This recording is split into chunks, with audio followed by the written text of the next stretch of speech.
ایک رات سلطان محمود غزنوی کو کافی کوششوں کے باوجود بھی نیند نہیں آئی، تو اپنے غلاموں سے کہنے لگا کہ آج کسی پر کوئی ظلم ہوا ہے، تم لوگ گلیوں میں پھیل جاؤ اور اگر کوئی فریادی نظر آئے تو اسے میرے پاس لے آؤ۔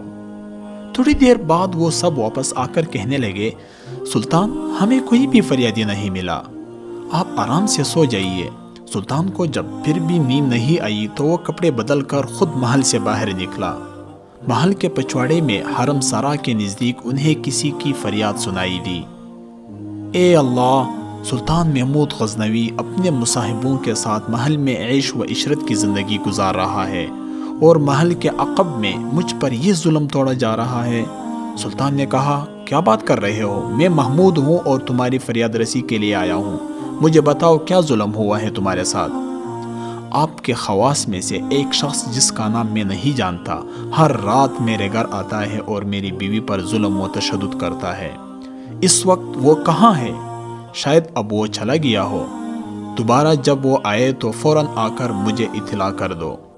پھر سلطان نے محل کے دربان کو وہ شخص دکھایا اور کہا کہ جب بھی یہ دربار آئے اسے سیدھے میرے پاس پہنچا دو، اگر میں نماز کی حالت میں بھی ہوں تو پرواہ مت کرنا۔ اگلی رات وہ شخص سلطان کے پاس آیا اور بتایا کہ وہ شخص اس وقت اس کے گھر میں ہے۔ سلطان اسی وقت تلوار ہاتھ میں لیے اس شخص کے ساتھ چل پڑا۔ جب اس کے گھر کے قریب پہنچا تو اس سے کہا کہ گھر کے سارے چراغ بجھا دو۔ پھر اندھیرے ہی میں اس کے گھر میں گھس کر اس شخص کا سر تن سے جدا کر دیا۔ پھر سلطان نے حکم دیا کہ چراغ روشن کر دو۔ اس شخص کا چہرہ دیکھا اور سجدے میں گر پڑا۔ پھر گھر کے مالک سے کہا، اگر کچھ کھانے کو ہے تو لے آؤ، مجھے بہت سخت بھوک لگی ہے۔ آپ جیسا سلطان مجھ غریب کے گھر کا کھانا کھائے گا؟ جو کچھ بھی ہے لے آؤ۔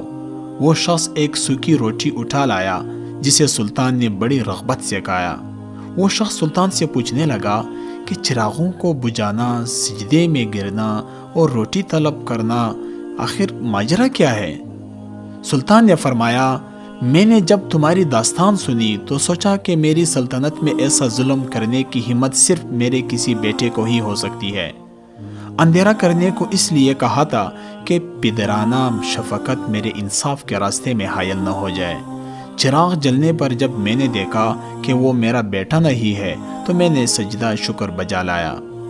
کھانا اس لیے مانگا کہ جب سے مجھے تمہاری مصیبت کا علم ہوا میں نے اللہ کے سامنے قسم کھائی تھی کہ جب تک تمہیں انصاف نہیں مل جاتا میرے اوپر روٹی حرام ہے۔ اس وقت سے اب تک میں نے کچھ نہیں کھایا تھا، نہ پانی پیا تھا،